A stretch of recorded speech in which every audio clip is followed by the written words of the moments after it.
We all know that we say we need more money. We all talk about budget priorities and what is the most important thing, and people that come to your meetings and advocate for various budget priorities and retaining teachers and recruiting teachers. And one member of this audience said Harford County schools are ranked as among the bottom of per pupil spending. So if we need more money, where do you think it should come from? In the budget and the amount of money that we honestly have, what are the priorities that you would like to see protected? Yeah, 10 seconds on that.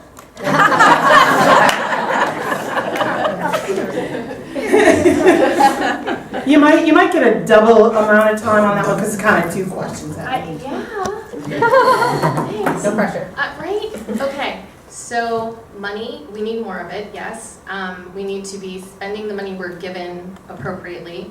There were decisions made about money that some people might not know about, where a previous county executive took things out of, took things out of the operating budget and put it into the, Capital. yeah, see, thank you, capital, now I'm stressed. The capital budget, so that it was no longer maintenance of effort. So when maintenance of effort money goes down, there's an issue there. So that's the first thing. The second thing is, yes, we don't have the ability to tax. Districts in Pennsylvania have the ability to tax, and there is in fact an education tax, and there's a difference. There are places up in New Jersey where the school districts tax, and it is an actual school district tax, and that is how they do that. Maryland doesn't have that, and I'm not suggesting that we need it. I am suggesting, however, that we need to value the education of all of our students, and if we want that for our kids, then yes, that kind of results in more tax. Okay. Well, budget is one of the areas that I pride myself in understanding. First of all, with the size of budget we have, it should be easy. The bigger the budget, the easier it is to budget. In terms of priorities, I don't know how, first of all, the board is not allowed to set priorities in this system as we now have it. We don't have an opportunity to do that. So what happens, we come to the end of this process and it's chaotic right now. We have to decide whether or not to cut mentors, whether or not to cut library techs, etc. And those decisions should be made during the year. They're not budget decisions, they're management decisions. And we just need, when you figure that the least important things in our budget, what we want to cut is teachers' pay, we want to honor the contract, and we want to cut people that support teachers and people that work directly with students every day. That doesn't seem like the least important thing in what we do to me. I think Al's spot on.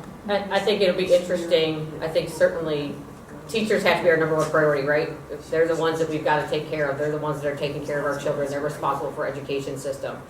I think it'll be interesting to have a new superintendent in place and where his priorities are, because he doesn't have that long history of knowledge within our public schools. Whoever's going to be coming from the outside is my understanding. So I think that the budget priorities could change. I definitely think the emphasis has got to be on our teachers and those that support our teachers. It's easy. So I propose that we engage in what's called the zero-based budget process. So what happens is you identify those things you have to do first, and you assign dollars to it, and you go. And so what happens at the end is you have no money and you have all of these things, and so then you have an opportunity to identify. You prioritize, and now you have an opportunity to advocate for dollars. But let me just say this. The reason why the board doesn't do what it should be doing has nothing to do with the superintendent. It has everything to do with the majority of the members on the board.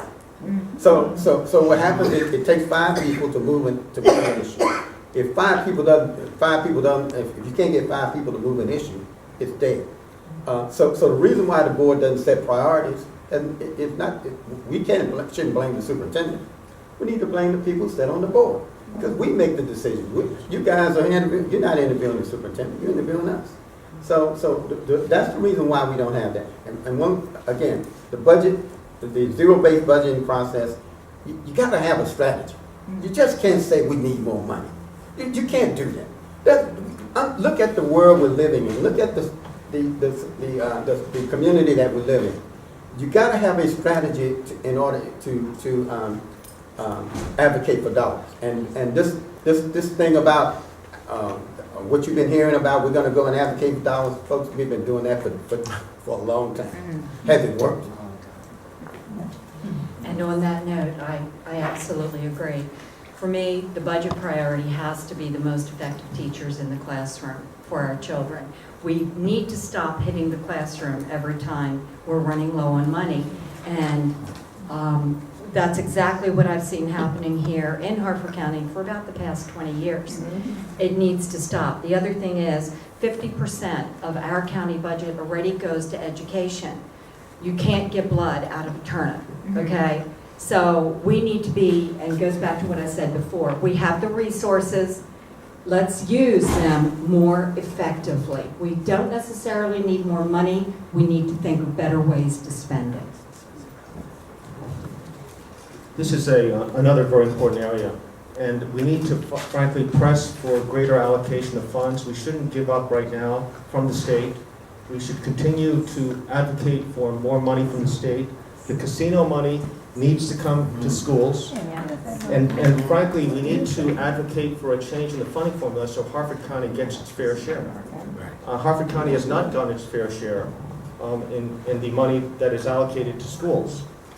And we also need to do, frankly, a better job with working with the county executive and the county council in getting additional funding. And my priorities include small class sizes, protecting teacher compensation, fighting for those teacher staff increases, teacher and staff pay increases, and we're going to have to examine the budget very carefully so that those things are protected. Thank you. I may violate my time. And I'm going to go back to my original remarks. This is a cultural issue. This is a priorities issue for everybody in Harford County. It is true, and I agree with everyone who said that the number one priority in terms of resources for our schools should be spent on teachers and in the classroom as a first priority. I think everybody on this panel will probably agree with that, at the risk of me saying so. But the truth of the matter is, I'm the guy who said that Harford County is second to the last in per pupil funding. We are fourth from the top in per capita income. Yes. Yes. Yes, that is true. Yes. I don't feel that way, but it is true. And it is one of the things that hurts us in the formula, in the state formula, because per capita income is one of the things that's counted in that. And frankly, we have apparently we must have a small number of very rich people here. I may know 2 or 3 of them, but I don't know them really. But in any case, we do not have, in my time, this county has never allocated more than 52% of its budget to public education. Now let's contrast that to where all the jobs from BRAC went. Anne Arundel County, Howard County, Montgomery County, where the funding levels from county government are 65, 60%, and in the high 50s respectively. Now, if you want a really good school system, you just can't continue to count on having dedicated people who want to live in the county, because that's essentially what we're doing right now. Yes. We have to make a case.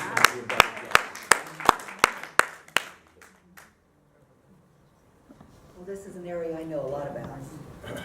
And I don't have the time to get into it, but I'm happy to stay afterwards and answer some questions about where the casino money goes and how the formula works at the state level and the county level. But the bottom line is, if we don't start negotiating in good faith with our teachers, we're going to keep losing more of our teachers. And that's the bottom line. If you promise a 2% raise, you give a 2% raise, and you budget that. As far as the state, yes, we are considered a wealthy county, and that's why our money is lower from the state. The county gives maintenance of effort and not a lot above that. So there's no more money that comes, and if we don't start getting more money from the county and from the state, I don't know what we're going to do in the future with our children. But what I do know is we have really great teachers, and our children are thriving. let's see, keeping this quick. My top priorities for budget, teachers, support staff, and facilities. In terms of getting the money, I've actually started comparing the Harford County school system budget to some of the other surrounding counties' budgets. Will I find anything to cut? I don't know yet. Problem is, we aren't getting a lot of funding from the state or the county. I'm hoping that will improve. Besides that, I've got my top 3 priorities. Yeah, so priority-wise, competitive pay for teachers. We have to keep our teachers here in Harford County well-trained. We talked about this, and safe schools. To me, those are the 3 top priorities. I think what, in order to get there, it's, at the last meeting, Joe Bosco actually laid out some of the differences between our county and other similar counties, Frederick, Carroll, I don't know if Howard was one of those as well, but it's the, again, there's a 6 to 10% gap between what Harford County contributes to education and these other counties. So we need to make up that gap. And I think that starts with making sure that there is a strong relationship between the board and the county executive, so that that position understands how how supporting teachers with competitive pay ultimately impacts a positive and successful school system.